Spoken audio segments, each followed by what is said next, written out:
अल-नासर और उसके तीनों साथियों को उनके कमरों में से एक में ले गए, जो सलीबी फ़ौज के अफ़सरों के लिए मख़सूस था। अल-नासर को अलग कमरा दिया गया, जो उसने ये कहकर कबूल करने से इनकार कर दिया कि वो अपने साथियों से जुदा नहीं होगा। उसे थ्रीसा लीज़ा अपने जाल में फंसाने के लिए अलग रखना चाहती थी।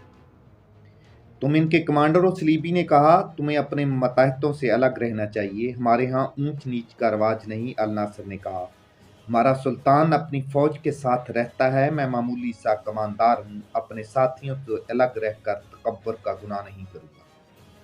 हम तुम्हारी ताज़ीम करना चाहते हैं, सलीबी ने कहा। अपने यहाँ जाकर जो जी में आए करना, यहाँ तुम्हें तुम्हारे मतहतों के साथ रहकर हम तुम्हारी तौहीन नहीं करना चाहते। हमारे छापामार कमांडार अपने सिपाहियों के साथ जिंदा रहते हैं, उनके साथ मरते हैं। अल नासर ने कहा, हम मौत की मंजिल के हम सफर हैं, एक दूसरे से जुदा नहीं हुआ करते। अगर हम आपके मेहमान होते तो शायद मैं आपकी बात मान जाता। हम आपके कैदी हैं, हमारी किस्मत एक है, जो अजियत और सऊबत एक को मिलेगी, इससे हम सब हिस्सा वसूल करेंगे। एक साथी को जिंदा रहने के लिए हम 3 अपनी जानें कुर्बान कर देंगे। क्या तुम हमारी कैद से फरार होने की कोशिश करोगे? गुमश्तगीन ने मुस्कुराकर पूछा। हम आज़ाद होने की कोशिश ज़रूर करेंगे, ये हमारे फ़राइज़ में शामिल है। अल नासर ने कहा, मरकर आज़ाद हो जाएं, या तुम सबको मारकर हमें कैद में रखना है तो हमें जंजीरें डाल दो। धोखे ना दो, हम मैदान के मर्द हैं, हम सैफुद्दीन और गुमश्तगीन जैसे ईमान फरोश नहीं। मैं गुमश्तगीन हूँ, गुमश्तगीन ने कहा, हरन का खुद मुख्तार हुक्मरान, तुमने मुझे ईमान फरोश कहा है, मैं आपको एक मर्तबा फिर ईमान फरोश कहता हूँ। अल नासर ने कहा, मैं आपको गद्दार भी कहता हूँ, लेकिन अब मैं ईमान फरोश हूँ न गद्दार। गुमश्तगीन ने अल नासर को धोखा देने के लिए झूठ बोला।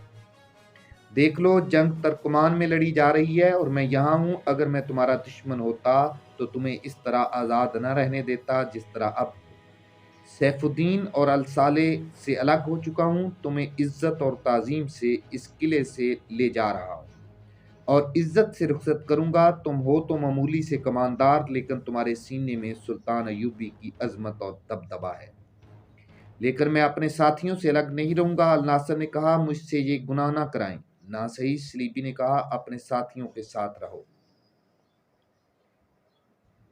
उस वक्त उसके साथी एक कुशादा और खुशनुमा कमरे में थे, जहां नरमो गुदास बिस्तर बिछे हुए थे। वहां एक खादम भी था, जिसने इन तीनों से पूछा कि ये किले का कौन सा हिस्सा है और यहाँ क्या होता है।